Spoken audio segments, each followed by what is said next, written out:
नमस्कार दोस्तों। तो देखिए, अब अपना अगला बिंदु है अधिगम के नियम और फिर इसके बाद में अधिगम के प्रकारों को देखेंगे, टाइप्स ऑफ लर्निंग। और अब हम देख रहे हैं अधिगम के नियम, लॉज ऑफ लर्निंग।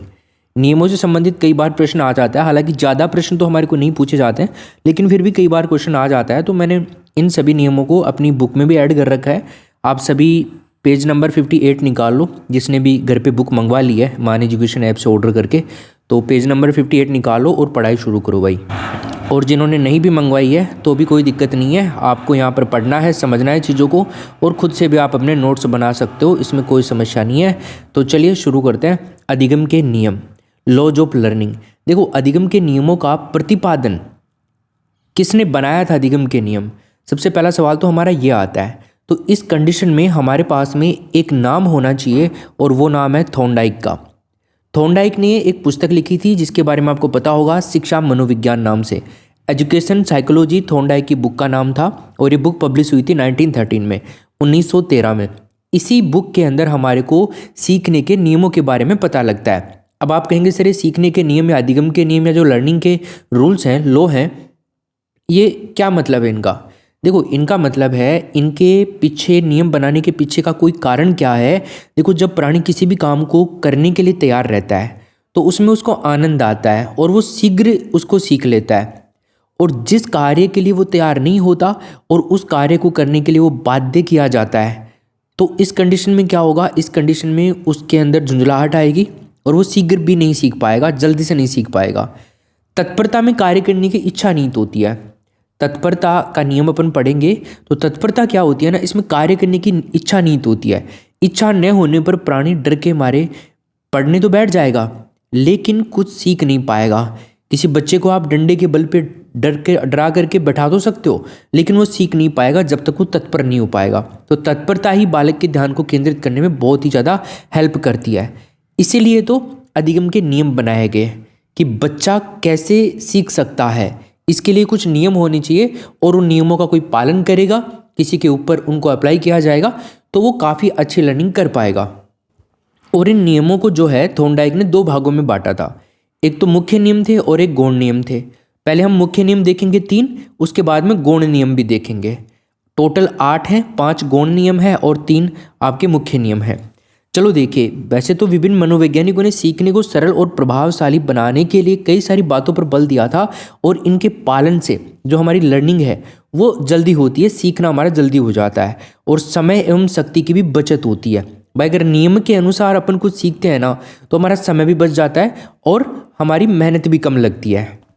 इसका एक बढ़िया एग्जाम्पल ये मैं आपको देता हूँ। कीबोर्ड जो होता है ना, हमारे कंप्यूटर का जो कीबोर्ड होता है, कीबोर्ड तो आप सभी जानते हैं, आपके मोबाइल का भी कीबोर्ड है, लेकिन मैं फिजिकल कीबोर्ड की बात कर रहा हूँ जो हम एक्सटर्नल लगाते हैं, तो उसकी बात कर रहा हूँ।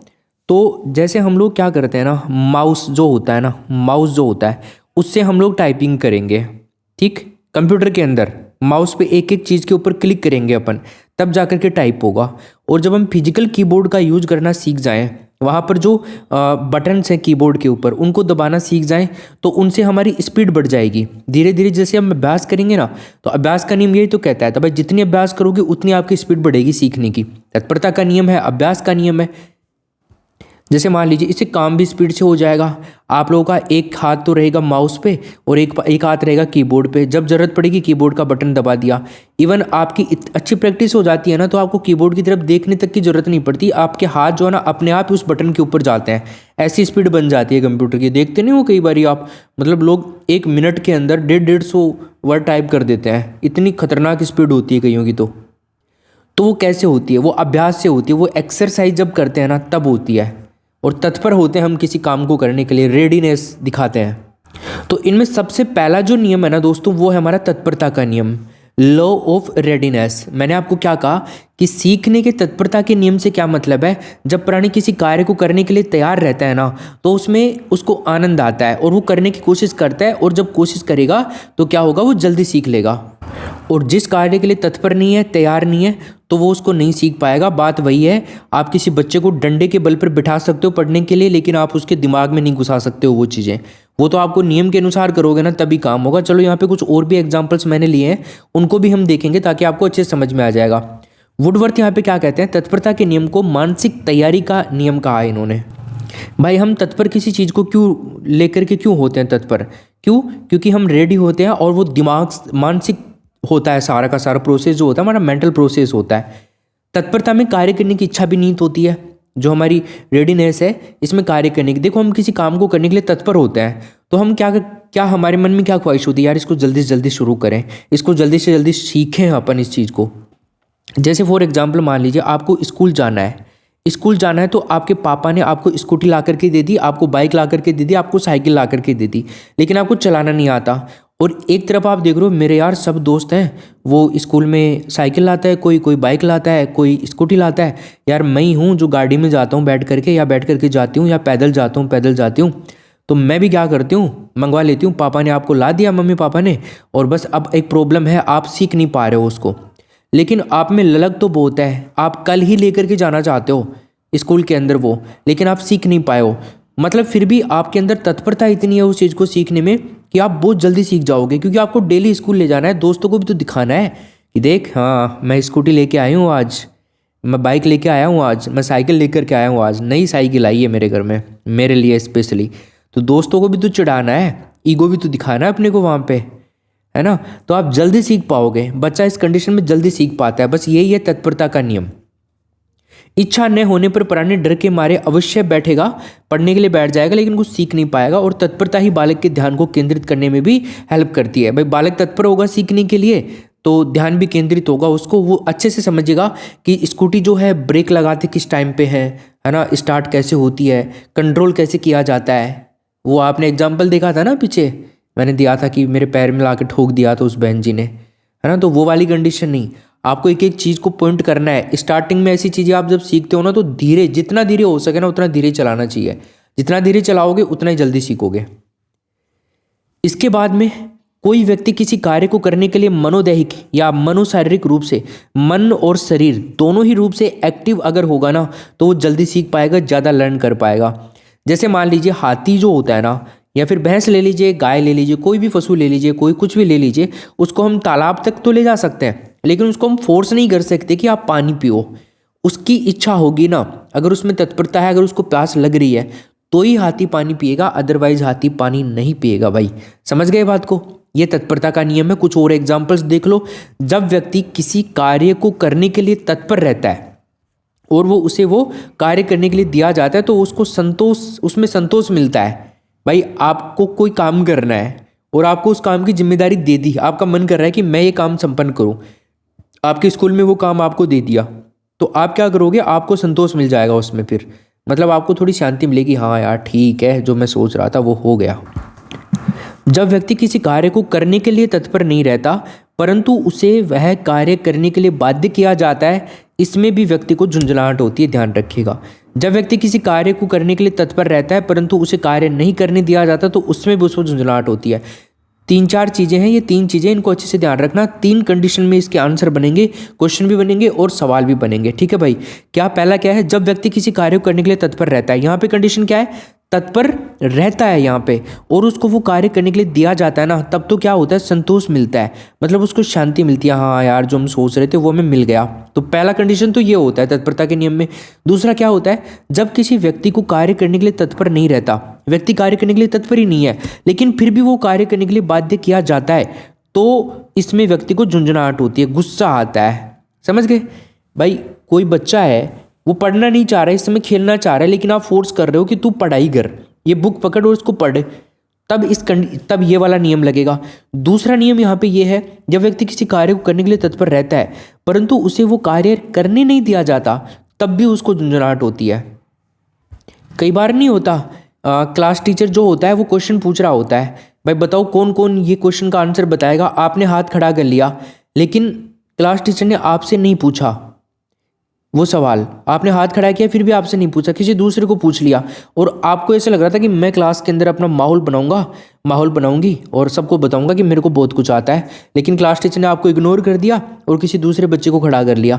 तो यह इस कंडीशन में ये वाला आपका लगता है तीसरा वाला।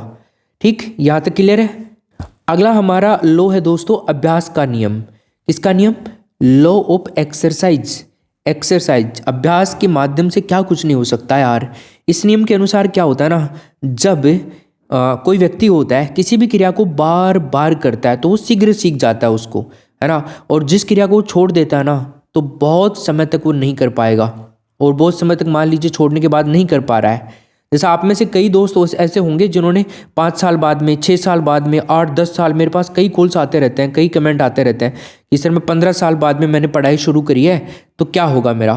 तो उन लोगों के ऊपर अभ्यास का नियम काम करता है। ठीक है भाई, ये बहुत समय तक आप नहीं कर रहे हो किसी काम को छोड़ने के बाद में, उसे भूलने लगते हो। तो इस प्रकार ये नियम जो है ये प्रयोग करने और प्रयोग ना करने पर आधारित होता है।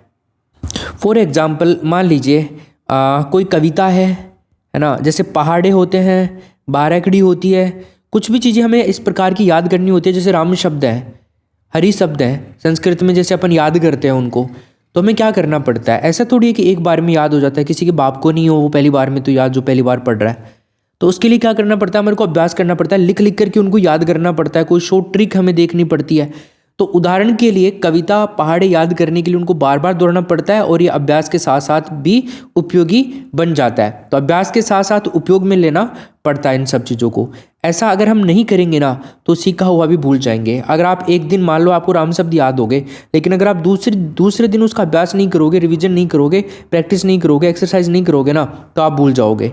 ठीक है, फॉर एग्जाम्पल याद की गई कोई भी कविता है ना, कभी आपने सुनाई, एक आध दिन सुना दी, लेकिन अब धीरे धीरे आप भूल रहे हो क्योंकि आपको बहुत दिन हो गए सुनाए हुए, तो आप भूल जाते हो फिर उस चीज़ को धीरे धीरे। और यही बात टाइपिंग करना, गीत गाना, आप टाइपिंग कर लो, फुल स्पीड में सीख जाओ, और फिर 2-4 महीने तक मत करो, आपकी स्पीड अपने आप कम हो जाएगी, पक्की बात है। और मतलब आप बंद ही कर दोगे ना, तब आप भूल ही जाओगे चीज़ों को कि कौन सा अक्षर कहाँ पे है। मतलब आपको बार बार एक्सरसाइज में लाना पड़ता है हर एक चीज़ को। तो ये जो भी सारे एग्जाम्पल्स हैं इनको ध्यान रखिएगा, ये आपके अभ्यास के नियम पर काम करते हैं। अभ्यास के नियम का अन्य नाम है श्रम का नियम। बात एक ही है, रटने की प्रवृत्ति पर बल देता है ये, क्योंकि बार बार प्रैक्टिस पर बल दे रहा है, तो बार बार रटने की प्रवृत्ति पर बल दे रहा है। जैसे राम शब्द का एग्जाम्पल दिया मैंने आपको, विषय वस्तु और कार्य की पुनरावृत्ति पर बल देता है। भाई पुनरावृत्ति होगी तभी तो अभ्यास होगा। इस नियम के अनुसार व्यक्ति जिस क्रिया को बार बार करता है ना उसे शीघ्र सीख लेता है, और जिस क्रिया को छोड़ देता है वो बहुत समय तक नहीं करता तो उसको भूलने लगता है। इस प्रकार ये नियम प्रयोग करने और प्रयोग न करने पर आधारित है। समझ गए। कोल्सनिक यहाँ पर क्या कहते हैं, कोल्सनिक कहते हैं कि अभ्यास का नियम किसी कार्य की पुनरावृत्ति, पुनर्विचार और अभ्यास के औचित्य को सिद्ध करता है। यहाँ पर कहना चाह रहा है कोल्सनिक भाई साहब कि जो एक्सरसाइज है, तो एक्सरसाइज का जो लॉ है ये किसी काम की पुनरावृत्ति, रिपीट करने की बात कर रहा है। तो पुनरावृत्ति मतलब रिपीटेशन की बात हो रही है यहाँ पे, और पुनर्विचार की बात करें तो रिकंसिडरेशन की बात हो रही है। किसकी बात हो रही है भाई, रिकंसिडरेशन। ठीक है ठीक है ठीक है ठीक है, रिकंसिडरेशन की बात हो रही है, और पुनर्विचार, वो दोनों एक ही बात है। ठीक है, तो ये सब चीज़ें अभ्यास के औचित्य को सिद्ध करती हैं। जो हमारा अभ्यास है ना उसका सही मायने में क्या मतलब है, ये सब चीज़ों के माध्यम से ही ये सामने आता है। फिर उसके बाद में हम देखें तो जैसे करत करत अभ्यास के जड़ मत होते सुजान, पूछ ले आपसे तो ध्यान रखेगा, करत करत अभ्यास के, ये अभ्यास के नियम पर ही काम करता है। बस जितना ज़्यादा आप लोग क्या करोगे, अभ्यास करोगे ना, तो जो मूर्ख से मूर्ख व्यक्ति होता है ना वो भी क्या बन जाता है, वो भी बुद्धिमान बन जाता है, सुजान हो जाता है। जड़मत, जड़मत मतलब जो जड़ बुद्धि वाला होता है, मूर्ख से मूर्ख व्यक्ति भी क्या हो जाता है, सुजान, अच्छी बुद्धि वाला, अच्छा ज्ञान वाला बन सकता है, वो अच्छे बुद्धिमान व्यक्ति बन सकता है। कवि वृंद के बारे में सुना होगा, उनकी जो वृंद सत सही है वहां से लिया गया दोहा है ये। उन्होंने उसके भावार्थ में बताया था कि अगर कोई भी व्यक्ति कुछ सीखना चाहता है ना या फिर कुछ करना चाहता है तो उसको निरंतर अभ्यास करना होगा। मतलब अल्प बुद्धिमान व्यक्ति भी बुद्धिमान हो जाता है। आगे चलते हैं, इस नियम के 2 उपनियम भी हैं। ये जो अभ्यास का नियम अपन पढ़ रहे हैं ना, इसके 2 उपनियम है। एक तो उपयोग का नियम, लॉ ऑफ यूज। उपयोग का नियम मतलब उपयोग करने वाली बात हो रही है, तो ये नियम जो है पुनरावृत्ति पर आधारित है, उपयोगी कार्य शीघ्र सीख लेने पर आधारित है। कोई भी काम जो हमारे लिए इंपॉर्टेंट है, उपयोगी है, वो जल्दी सीखने पर बल देता है ये वाला नियम। और जब हम किसी पाठ को बार बार दोहराते हैं ना तो हम सीख जाते हैं। यही थॉर्नडाइक का उपयोग का नियम है। समझ गए। दूसरी बात करें अनुपयोग का नियम, लॉ ऑफ डिसयूज। तो अगर डिसयूज की बात करें अपन तो ये नियम विस्मरण पर आधारित है। विस्मरण मतलब स्मृति में कोई चीज़ नहीं है तो उसको विस्मरण कह सकते हैं। भूला हुआ कुछ ज्ञान हो उसको हम स्मरण कहेंगे, विस्मरण कहेंगे। स्मरण तो याद रखा हुआ होता है, विस्मरण आपका भूला हुआ होता है। जब हम किसी पाठ या विषय को दोहराना बंद कर देते हैं तो हम उसे भूल जाते हैं, और यही थॉर्नडाइक का क्या है, अनुपयोग का नियम है। सिंपल सी बात है, यहाँ पे बार बार यूज दोहराओगे चीज़ को तो याद रखोगे, नहीं दोहराओगे तो अनुपयोग का हो जाएगा। याद उपयोग का कब रहेगा, जब आप बार बार पाठ को दोहराते हो तो आप सीख जाते हो। चलो ये हो गया।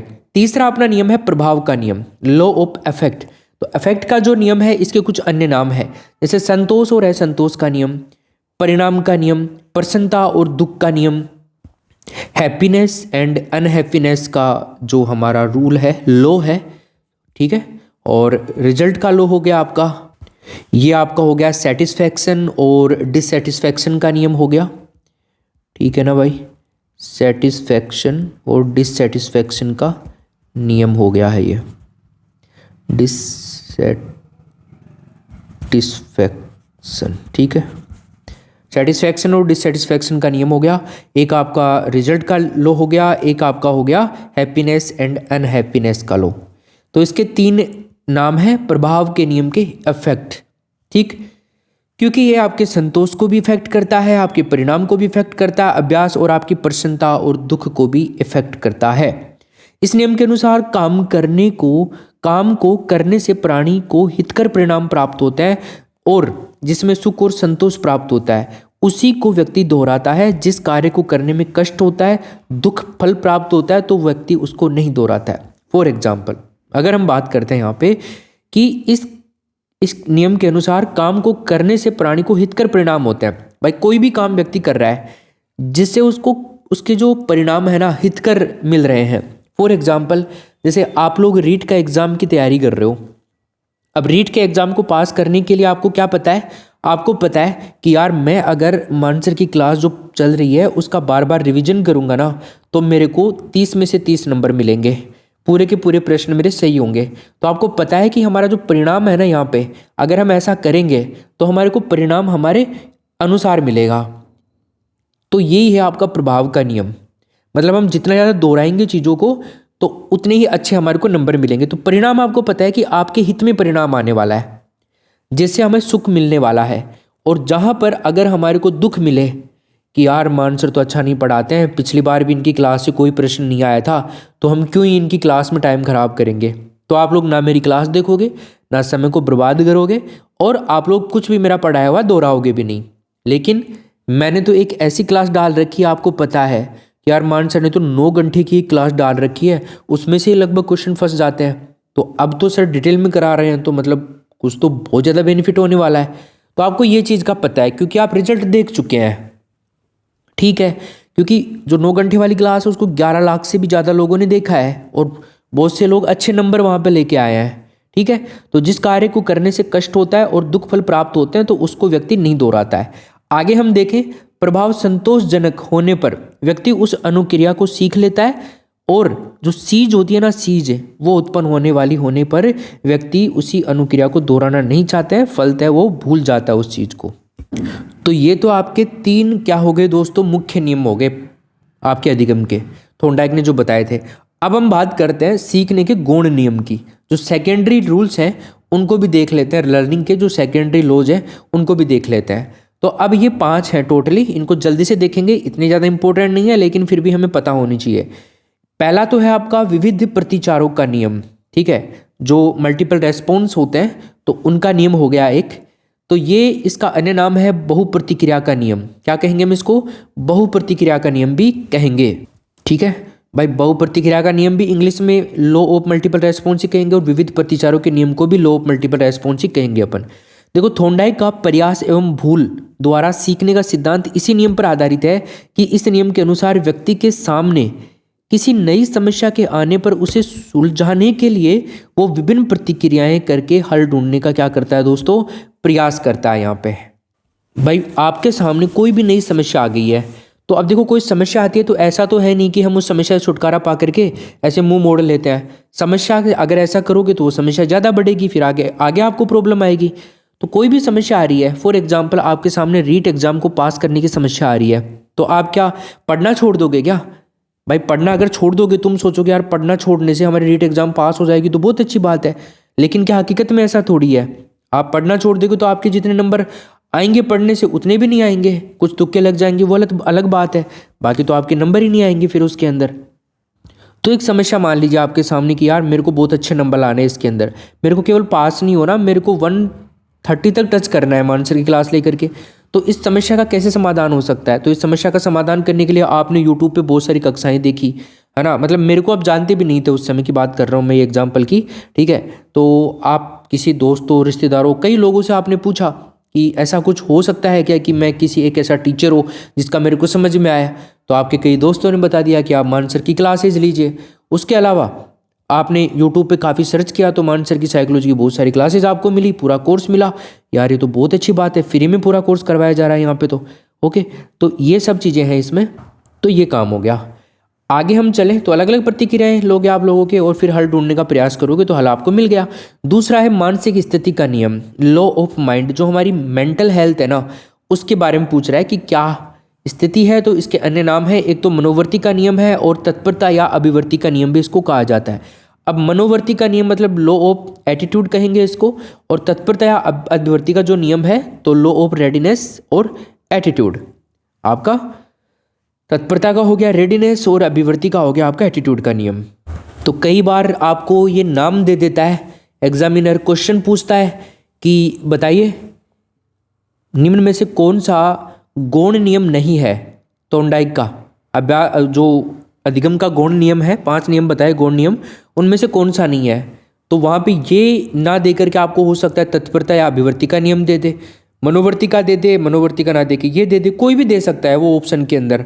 तो इसलिए मैंने सोचा कि यार 2 नाम आपको और याद होनी चाहिए क्योंकि कई बार आ चुका है ये एग्जाम के अंदर। तो देखो यदि व्यक्ति मानसिक रूप से सीखने के लिए तैयार है तो वो नई क्रिया जो क्रियाएं होती हैं, एक्टिविटीज होती हैं, उनको आसानी से सीख लेगा, ठीक है, अगर मानसिक रूप से तैयार है तो। और यदि वो मानसिक रूप से सीखने के लिए तैयार नहीं है तो वो कार्य नहीं सीख सकेगा।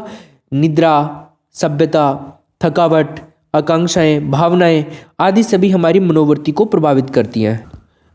सभ्यता मतलब सिविलाइजेशन की बात नहीं कर रहा हूँ, जो हमारी एटीट्यूड है हमारा, मान लीजिए जो हमारी पर्सनैलिटी है, जो हमारा रहन सहन का तरीका है, वो सब चीज़ें इसके अंदर आ जाएंगी।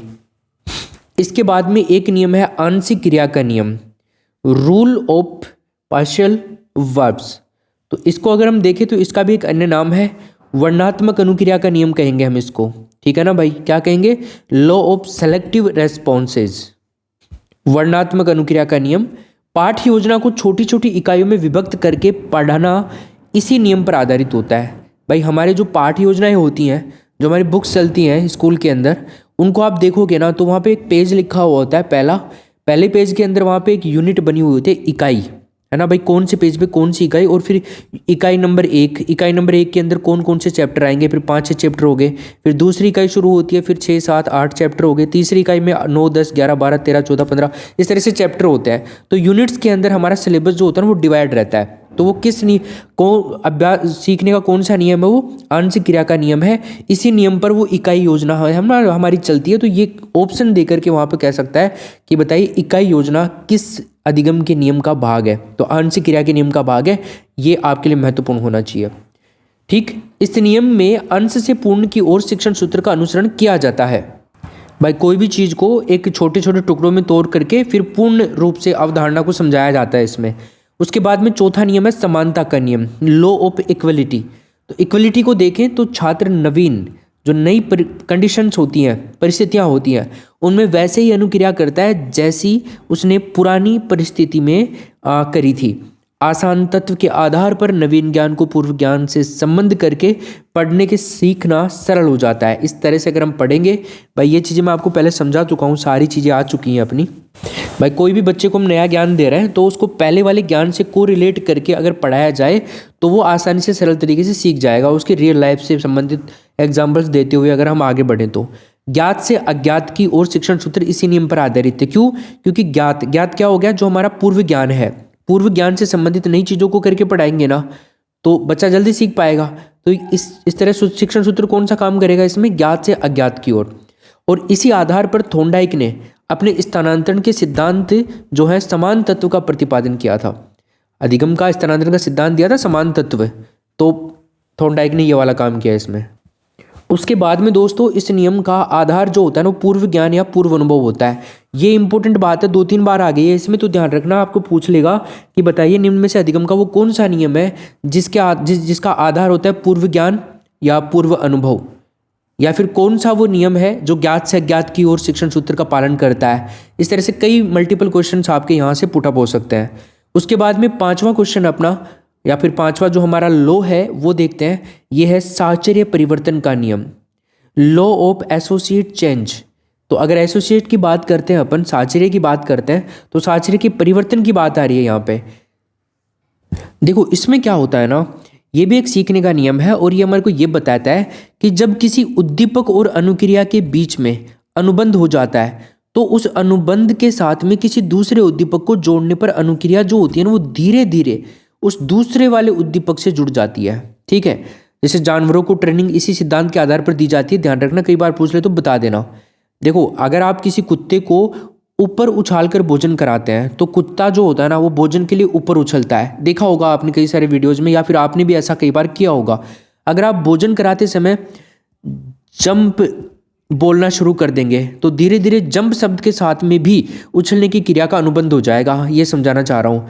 जैसे आप जंप बोलोगे और रोटी को ऊपर भगा दोगे खाने को, या फिर ऊपर अपना हाथ कर लोगे, तो जो कुत्ता है ना उसका एक अनुबंध बन जाएगा जंप, हमारी जो ध्वनि है ना उसके साथ में, कि जंप बोलते ही कुत्ता ऊपर उछलेगा। तो बिना भोजन के भी जंप आप बोलोगे ना तब भी कुत्ता उछलेगा। फिर समझ गए, ये वाली बात है। यानी कि ये नियम हमारे को बताता है कि एक प्रतिक्रिया एक उत्तेजना से दूसरी उत्तेजना में बदल सकती है। और ये साहचर्यवाद के सिद्धांत के अंदर भी बताया गया ये सब चीज़ें, पर उसकी आपको ज़रूरत नहीं है, छोड़िए उसको, क्योंकि वहाँ से नहीं आएगा हमारे। इसमें सीखने की अनुक्रिया का स्थान परिवर्तित होता है। देखो सीखने की जो क्रिया है ना उसका स्थान परिवर्तित हो जाता है इसमें। यह स्थान परिवर्तन मूल उद्दीपक से जुड़ी हुई वस्तु के प्रति किया जाता है। भाई स्थान परिवर्तन का मतलब हो गया मूल उद्दीपक से जुड़ी हुई आपकी जो वस्तु है। फॉर एग्जाम्पल हाथ में रोटी लिया आपने, पहले हाथ आपका नीचे था, कुत्ता आया है ना, और कुत्ता जैसे आया आपने हाथ को ऊपर कर दिया, स्थान परिवर्तित हो गया ना वस्तु का। तो वहां पर आप ऊपर हाथ को ले जा करके जा रहे हो और फिर ध्वनि का प्रयोग कर रहे हो, जंप। ठीक है, यह नियम पावलो के साहचर्य के द्वारा सीखने के सिद्धांत पर आधारित है। भाई ध्यान रखिएगा, जो साहचर्य का सिद्धांत है उसके द्वारा सीखने पर आधारित है। फॉर एग्जाम्पल भोजन सामग्री को देख करके कुत्ते के मुंह में लार टपकने लगती है, लेकिन कुछ समय बाद खाने के प्याले को देख करके भी लार टपकने लगती है, क्योंकि खाने के प्याले में ही खाना रखा हुआ था। तो अगर खाने का प्याला नहीं भी है ना तो भी कुत्ते के मुंह में लार टपकेगी, वो सोच रहा है कि इसमें खाना है। तो दोस्तों लगभग आधे घंटे में अपन ने जो अधिगम के नियम हैं, जो लॉज हैं, उनको पढ़ लिया है, पूरे के पूरे थोंडाई के 8 नियम। इनके अनुसार सीखने की जो गति है ना उसको बढ़ाया जा सकता है, सीखने का तरीका आसान किया जा सकता है, सीखने की जल्दी जो है ना सीखना जल्दी हो सकता है इससे। आगे हमारा आता है अधिगम के प्रकार, टाइप्स ऑफ लर्निंग। देखो बेसिकली अधिगम के कुछ प्रकार होते हैं, जैसे गामक अधिगम होता है, मोटर लर्निंग होता है, प्रतिबोधात्मक अधिगम होता है, रिफ्लेक्सिव लर्निंग होता है, और एक होता है संकल्पनात्मक अधिगम, बौद्धिक अधिगम। ठीक है ना, इंटेलेक्चुअल लर्निंग। हालांकि इन तीनों के बारे में अपन पढ़ चुके हैं, लेकिन फिर भी मैं आपको यहाँ पे बुक में भी थोड़ा मोटा मोटा नोट्स के माध्यम से पढ़ा देता हूँ, क्योंकि अपन ने ये सब चीज़ें चाइल्ड डेवलपमेंट वाला जो चैप्टर था ना उसमें काफ़ी अच्छे से कवर की थी। इसी कोर्स के अंदर आपने सुना हो, अच्छे से ध्यान लगाया हो तो आपको पता होगा इन शब्दों का मैंने प्रयोग किया था कि नहीं किया था। रिफ्लेक्टिव लर्निंग के बारे में बात करी थी, मोटर लर्निंग के बारे में बात करी थी, इंटेलेक्चुअल के बारे में बात करी थी। तो चलो एक बार और देख लेते हैं। इसका अन्य नाम क्या है गामक अधिगम का? पहली बात तो याद रखना है, गामक अधिगम क्या है, प्रतिबोधात्मक अधिगम क्या है, संकल्पनात्मक अधिगम क्या है, बौद्धिक अधिगम क्या है। ये आपके अधिगम के प्रकार हैं, लर्निंग के टाइप्स है। तो पहला देखते हैं गामक अधिगम यानी कि मोटर लर्निंग। शारीरिक अधिगम कहलाता है ये, है ना भाई। एक्टिविटी करेंगे ना अपन तब आपका मोटर लर्निंग कहलाएगा। सिंपल सी बात है, कुछ शरीर से कुछ इधर उधर करेंगे ना, हाथ पैर हिलाएंगे ना, तभी आपकी मोटर लर्निंग होने वाली है, अदरवाइज नहीं होने वाली है। तो विकास की प्रारंभिक अवस्था में बालक कैसे सीखता है ये चीजें देखते हैं। सबसे पहले शरीर के अंगों के संचालन को शुरू करता है बच्चा। ठीक है, जैसे शरीर के अंग है, जैसे हाथ है तो दोनों हाथों को एक साथ चलाएगा बच्चा, है ना। ऐसे एक उंगली का प्रयोग करना नहीं सीखेगा बच्चा शुरुआत में। आपने देखा होगा बच्चे की जो मुट्ठी होती है ना वो तो बंदी होती है, पूरे हाथ को पूरे शरीर को वो हिलाता है कुछ भी करने के लिए करता है तो, है ना। दूसरा गति पर नियंत्रण करना, है ना भाई, ये भी गामक अधिगम में आएगा, मोटर लर्निंग में आएगा। शैशवावस्था में सबसे अधिक पाया जाता है ये गति पर नियंत्रण करना, अंगों का संचालन करना। अब सभी चीजें शैशवावस्था में अधिक पाई जाती हैं। गामक अधिगम जो है ये आपका शैशवावस्था में सर्वाधिक पाया जाता है, ध्यान रखिएगा। उसके बाद में बालक का शारीरिक विकास तीव्र गति से होता है इसके अंदर, मानसिक विकास भी तीव्र गति से होता है, शारीरिक विकास भी तीव्र गति से होता है शैशवावस्था में। बालक अनुकरण विधि द्वारा सीखता है इसके अंदर, नो डाउट बालक अनुकरण विधि का द्वारा सीखता है। जो आपका अनुकरण विधि मतलब बोल दीजिए सिमुलेशन बोल दो आप, सिमुलेशन मेथड, ठीक है, सिमुलेशन मेथड बोल दो, अनुकरण विधि। मस्तिष्क का विकास भी इसमें शुरू हो जाता है, ठीक है भाई। तो यह आपका गामक अधिगम हो गया, मतलब कि फिजिकल एक्टिविटी की बात हो रही है, शारीरिक अधिगम इसका दूसरा नाम भी है। दूसरा हमारा प्रकार है प्रतिबोधात्मक अधिगम, रिफ्लेक्सिव लर्निंग के बारे में अगर बात करें अपन, तो इस अधिगम में विभिन्न प्रकार की कुशलता अर्जित की जाती है, ठीक है ना। प्रतिबोधात्मक, देखो प्रतिबोधात्मक की नाम आ रहा है, नाम से पता चल रहा है कि कोई ना कोई प्रतिस्पर्धा होने वाली है, इस तरह की फीलिंग नहीं आ रही है आपको? जैसे साइकिल चलाना, तैरना, चित्र बनाना, ड्राइंग करना, कुछ भी मान लीजिए। और ये जो अधिगम होता है ना, प्रतिबोधात्मक अधिगम, ये सर्वाधिक बाल्यावस्था के अंदर पाया जाता है, चाइल्डहुड के अंदर पाया जाता है। देखो आपका मोटर लर्निंग शैशवावस्था में पाई जाती है, प्रतिबोधात्मक लर्निंग आपकी, रिफ्लेक्सिव लर्निंग आपकी बाल्यावस्था में पाई जाती है। तीसरा है हमारा, हालांकि इसके अंदर कुछ और पॉइंट है वो भी डिस्कस कर लेते हैं। इस अधिगम में बालक जो होता है वो दैनिक व्यवहार में आने वाली जो बातें होती हैं ना, उनका अनुकरण सीख जाता है, विषय वस्तु के प्रतिबिंब बनाता है, प्रयत्न व भूल विधि द्वारा सीखता है, शारीरिक विकास इसका बच्चे का मंद हो जाता है, मूर्त चिंतन की प्रधानता यहाँ पर पाई जाती है। देखो बाल विकास में अपन पढ़ चुके हैं कि बाल्यावस्था के अंदर बालक का शारीरिक विकास, मानसिक विकास सब धीमे हो जाते हैं, ठीक है। मूर्त चिंतन की प्रधानता पाई जाती है इस उम्र के अंदर, ये काफ़ी अच्छी बात होती है। बच्चा जो होता है ना, थोड़ा मूर्त चिंतन करना शुरू कर देता है, थोड़ा सोच समझ करके विचार विमर्श करना शुरू कर देता है। समलैंगिक आकर्षणता की प्रधानता पाई जाती है। समलैंगिक आकर्षणता का मतलब हो गया, लड़के जो होते हैं ना, लड़का वो लड़कों की मंडली में रहना पसंद करता है, लड़कियां जो होती हैं वो लड़कियों की मंडली में रहना पसंद करती हैं। जैसे लड़कियों के स्पोर्ट्स जो होते हैं, खेल जो होते हैं, वो जैसे मान लीजिए कोई बहुत फिजिकल एक्टिविटी वाले, ज़्यादा नहीं, मतलब नुकसान, शरीर नहीं हिलना चाहिए, है ना, इस तरह के खेल खेलेंगे। जैसे कोई बुक के अंदर ही कोई खेल बना लिया उन्होंने, जैसे सांप सीढ़ी वाला खेल हो गया, लड़कियां ज़्यादा खेलती हैं ये वाला, क्योंकि कष्ट नहीं देना शरीर को, है ना। उसके अलावा मतलब कुछ भी ऐसी काफ़ी सारे खेल होते हैं, जैसे डब्बा डाकण जो होते हैं वो वाले, देखे आपने, ऐसे बना बना करके लड़कियां ज़्यादा खेलती हैं कि इसमें ये मेरा गया, मैं इधर से जा करके एक पैर पे चलना, है ना। कई सारे खेल होते हैं लड़कियों के। और लड़के जो होते हैं क्रिकेट, वॉलीबॉल, कुश्ती, फलाना ढीकना, चलो चलो ठोड़ो, ठीक है, हो गया। ये होता है आपका हो गया प्रतिबोधात्मक अधिगम, रिफ्लेक्सिव लर्निंग। उसके बाद में आता है संकल्पनात्मक अधिगम या बौद्धिक अधिगम। इंटेलेक्चुअल लर्निंग की हम बात करते हैं यहाँ पे, तो ये भी अधिगम का प्रकार है, और ये अधिगम किशोरावस्था के अंदर पाया जाता है। ये आपका बाल्यावस्था में पाया जाता है, ये आपका शैशवावस्था में पाया जाता है ना। और ये जो है आपका एडोलेसेंस के अंदर पाया जाएगा। संकल्पनात्मक अधिगम आपका किशोरावस्था में पाया जाएगा।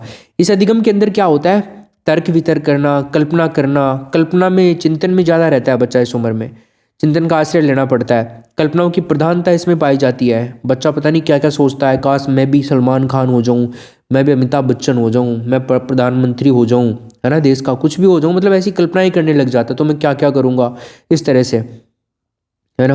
विषम लैंगिक आकर्षणता की प्रधानता इसमें पाई जाती है। देखो यहाँ पर समलैंगिक आकर्षणता की प्रधानता पाई जा रही थी यहाँ पे, ठीक है, मतलब लड़के जो होते हैं लड़कों के साथ में, मेल के साथ में, फीमेल के साथ में रहना पसंद करते हैं और वो खेल खेलते हैं वो। अब 14 साल के बाद में क्या होता है, विषम लिंग के प्रति आकर्षण, लड़कियां जो हैं लड़कों को दोस्त बनाती हैं और लड़के जो हैं लड़कियों को दोस्त बनाने में ज़्यादा इंटरेस्ट दिखाने लग जाते हैं। अमूर्त चिंतन की प्रधानता भी पाई जाती है। अब यहाँ पे अमूर्त चिंतन भी होने लग जाता है और बालक इसमें सूक्ष्म विधि द्वारा सीखता है। अमूर्त चिंतन का मतलब हो गया आपका एब्स्ट्रैक्ट थिंकिंग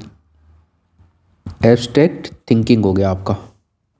देखो यहाँ पे अमूर्त चिंतन का मतलब हो गया एब्स्ट्रैक्ट थिंकिंग, जो है आपकी, इसका मतलब हो गया जो हमें भौतिक जगत में कुछ चीज़ें नहीं दिखती हैं ना, जिनकी हम कल्पना ही करते हैं, उन चीज़ों से मतलब है यहाँ पे। वैसे अमूर्त चिंतन के अंदर मान लीजिए कोई पैटर्न को पहचानना, है ना, कोई विचारों का विश्लेषण करना, जानकारी को इकट्ठा करना, समस्याओं को हल करना, ये सब चीज़ें अमूर्त चिंतन के अंदर ही आती हैं, ठीक है। और इसके अलावा सूक्ष्म विधि की हम बात करें, सूक्ष्म शिक्षण में क्या होता है ना, व्याख्यान जो विधि होती है ना, उसका काफ़ी प्रयोग किया जाता है इसमें। सूक्ष्म शिक्षण के अंदर जो पाठ होते हैं छोटे होते हैं, ज़्यादा प्रबंधनीय भागों में इसको बांटा जाता है, मतलब माइक्रो टीचिंग आप इसको कह सकते हो। अब एक और चीज़ अपन देख लेते हैं यहाँ पे, relationship between teaching and learning, ठीक है ना। यानी कि शिक्षण एवं अधिगम में संबंध की बात करें, टीचिंग और जो आपका लर्निंग है उसके अंदर रिलेशनशिप की बात कर रहे हैं दोनों में। देखो, जहाँ पे शिक्षण होता है वहाँ पे शिक्षक होता है, ठीक है। जहाँ पे अधिगम होता है वहाँ पे शिक्षार्थी जरूर होगा। भाई अधिगम कहाँ पर होगा, सीखने वाला होगा तभी तो होगा ना, तो शिक्षार्थी जरूर होने वाला है। तो जहाँ पर शिक्षण होता है वहाँ पर शिक्षक जरूर होता है, और जहाँ पर अधिगम होता है वहाँ पर आपका शिक्षार्थी जरूर होगा, बालक दोनों जरूर होगा। यानी कि दोनों के मध्य अंत्य क्रिया यहाँ पर पाई जाती है। इसके बाद में चलें, शिक्षण और अधिगम एक सिक्के के दो पहलू हैं भाई, समझ गए। एक सिक्का हो गया और इसके दो पहलू हो गए। दोनों का मुख्य उद्देश्य क्या होता है, अधिगमकर्ता जो होता है, जो लर्नर जो होता है, पढ़ने वाला जो होता है, उसमें उसके व्यवहार में अपेक्षाकृत परिवर्तन लाना, व्यवहारगत अपेक्षित व्यवहारगत परिवर्तन लाना, यानी कि एक्सपेक्टेड बिहेवियर चेंजेज बच्चे के व्यवहार में लाना क्या होगा, इन दोनों का मुख्य उद्देश्य है, अधिगम का और शिक्षण का। बच्चे के व्यवहार में अपेक्षित व्यवहारगत परिवर्तन लाने होंगे, तभी तो मतलब है शिक्षण का। शिक्षण से अधिगम तथा अधिगम से शिक्षण की प्राप्ति होती है। भाई टीचिंग से तो किसकी प्राप्ति होगी, सीखेगा बालक, अधिगम की प्राप्ति होगी, और अधिगम से क्या होगा, शिक्षण की प्राप्ति होगी। दोनों मतलब एक सिक्के के दो पहलू हैं, तो ये चीज़ें हम कह सकते हैं, इसमें कोई बुराई नहीं है। शिक्षण का मुख्य उद्देश्य अगर आपसे पूछ ले कि अधिगम प्रक्रिया में अधिगम उत्पन्न करना हो जाता है, एक तो क्या हो जाता है, अधिगम की जो प्रक्रिया है उसमें अधिगम उत्पन्न करना। शिक्षण और अधिगम दोनों गत्यात्मक प्रक्रियाएं होती हैं। गत्यात्मक प्रक्रिया का मतलब हो गया डायनेमिक प्रोसेस, ठीक है भाई, डायनेमिक प्रोसेस हो गया। इसका एक सिंपल सा मैं आपको अर्थ समझाऊं तो हम कह सकते हैं कि जो हमारी शारीरिक विकास है ना, उसी को गत्यात्मक विकास कह सकते हो आप लोग, या प्रक्रिया में प्रक्रिया ऐड कर लो, मतलब शरीर से संबंधित होती है, जो हमारे मांसपेशियों का इस्तेमाल है, ये सब चीज़ें इसमें आ जाएंगी, है ना। तो बच्चे जो हैं शारीरिक रूप से भी सीखते हैं, मानसिक रूप से भी सीखते हैं। अधिगम की प्रक्रिया के चार पक्ष होते हैं। कितने पक्ष होते हैं, चार। एक तो होती है आवश्यकता, मतलब कि नीड। एक होती है तत्परता, मतलब कि रेडीनेस। एक होती है सिचुएशन, परिस्थिति, और एक होती है अंतःक्रिया, इंटरेक्शन। अब देखो ये चीज़ क्यों लिखी है मैंने, मैं समझाता हूँ इनको एक एक को करके। अधिगम की जो प्रक्रिया होती है ना, इसके चार पक्ष क्यों बताए गए। अधिगम की प्रक्रिया से मतलब समझ रहे हो ना आप लोग, लर्निंग की जो प्रोसेस होती है, सीखने की जो प्रक्रिया होती है, उसके चार पक्ष कैसे बताए। पहला पक्ष यहाँ पर आवश्यकता है, मतलब कि नीड, हमारे को क्यों ज़रूरत है सीखने की। तो पहली बात तो हमें ज़रूरत महसूस होनी चाहिए सीखने की, तभी हम सीख पाएंगे। तो पहली तो होगी ज़रूरत, आवश्यकता, नीड। दूसरी होगी परिस्थिति, मतलब परिस्थिति भी अनुकूल होनी चाहिए सीखने के लिए, नहीं तो फिर भी हम नहीं सीख पाएंगे। तीसरी है तत्परता, रेडीनेस, जब हम तत्पर ही नहीं होंगे किसी चीज़ को सीखने के लिए, जैसे हाथी वाला एग्जाम्पल हो गया आपका, तो हम कैसे सीख पाएंगे बताओ। बस ज़बरदस्ती हमारे को कोई बिठाएगा पढ़ने के लिए, हमारा मूड ही नहीं है पढ़ने का, तो हम कैसे सीखेंगे, बिल्कुल भी नहीं सीख पाएंगे। आप अच्छे समझ सकते हो इस बात को। और चौथी होती है अंतःक्रिया, इंटरेक्शन, यानी कि इन सभी चीज़ों के बीच में हमारी अंतःक्रिया होनी भी जरूरी है। हमारी किताबों के साथ में हमारी अंतःक्रिया, हमारे मस्तिष्क की अंतःक्रिया होनी जरूरी है। एक रिलेशन बनना जरूरी है इन सब चीज़ों के बीच में। तो ये अधिगम की प्रक्रिया के चार पक्ष होते हैं। उसके बाद में हम देखें, शिक्षण बालक में अधिगम उत्पन्न नहीं करता, बल्कि अधिगम की प्रक्रिया बालकों को सहायता प्रदान करती है। तो शिक्षण जो होता है ना, टीचिंग जो होती है, ये जो बालक होता है उसके अंदर अधिगम को उत्पन्न नहीं करती है। तो फिर आप कहेंगे सर क्या करता है, तो अधिगम की जो प्रक्रिया है ना, वो बालकों को सहायता प्रदान करती है कि अधिगम किस प्रक्रिया के तहत करवाया जा रहा है, उससे बालक सीखते हैं, ठीक है। अधिगम और शिक्षण अलग अलग संप्रत्यय माने गए हैं। अधिगम अलग चीज़ है और टीचिंग अलग चीज़ है। लर्निंग अलग चीज़ है और टीचिंग अलग चीज़ है। अधिगम और टीचिंग यानी कि लर्निंग और टीचिंग में संबंध तो काफ़ी गहरा होता है, लेकिन अधिगम के लिए आवश्यक नहीं है कि टीचिंग हो। समझ रहे हो आप बात को। भाई जरूरी नहीं है सीखने के लिए कि शिक्षक ही हो, कोई भी सिखा सकता है, आपको कुछ भी सिखा सकता है। लेकिन सीखने की चीज़ें मैंने आपको पहली क्लास में अधिगम में स्टार्टिंग में जब हमने देखा था, तभी देख लिया था कि क्या क्या चीज़ें हैं ये। अब यहाँ पे एक सिंपल सी चीज़ देख लो, फिर हमारे ये खत्म हो गए हैं। मतलब आपको नाम याद रखने केवल। ऑक्सफोर्ड की बात करें अपन, तो इन्होंने, इनकी एक पुस्तक थी अनुदेशन सिद्धांत। अनुदेशन सिद्धांत एक पुस्तक थी, उसमें शिक्षण और अधिगम के संबंध के बारे में इन्होंने कुछ पक्षों का उल्लेख किया था और चार पक्ष बताए थे इन्होंने। एक तो अधिगमकर्ता मतलब जो लर्नर होता है, मतलब स्टूडेंट, छात्र जो होता है, उसकी बात करी इन्होंने। एक इन्होंने बात करी टीचर की, शिक्षक की बात करी। भाई ये इंपॉर्टेंट है, आ चुका है एग्जाम में, इसलिए मैंने ये ऐड कर दिया है। मैंने आपको बोल दिया था कि मैं जितनी भी ऑल ओवर इंडिया में अपने टीचिंग एग्जाम्स होते रहते हैं उनके सीडीपी के पेपर देखता रहता हूँ।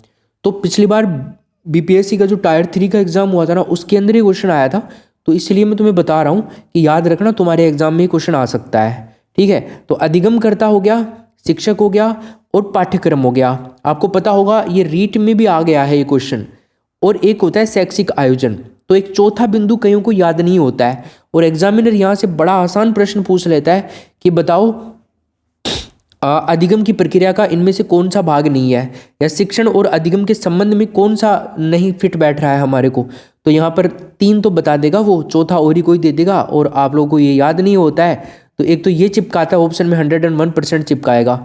इन 3 में से तो 2 ही लेगा ऊपर वालों में से, लेकिन ये वाला 101% देगा चौथा वाला ऑप्शन के अंदर, और एक दूसरा देगा। लेकिन आंसर वो दूसरा वाला होगा, लेकिन आप में से कई लोग ये करके आएंगे, लेकिन अब नहीं करके आओगे आप। ध्यान रखना, शैक्षिक आयोजन भी आपका टीचिंग का पार्ट होता है, पाठ्यक्रम भी होता है, अधिगमकर्ता छात्र सबसे ज़्यादा इंपॉर्टेंट ये वाला ही होता है, और फिर आपका ये, फिर आपका ये। ठीक है ना भाई। तो ऐसे अधिगमकर्ता, शिक्षण, पाठ्यक्रम और शैक्षिक आयोजन, ये चारों चीज़ों को याद रखना हासपोर्ट के अनुसार।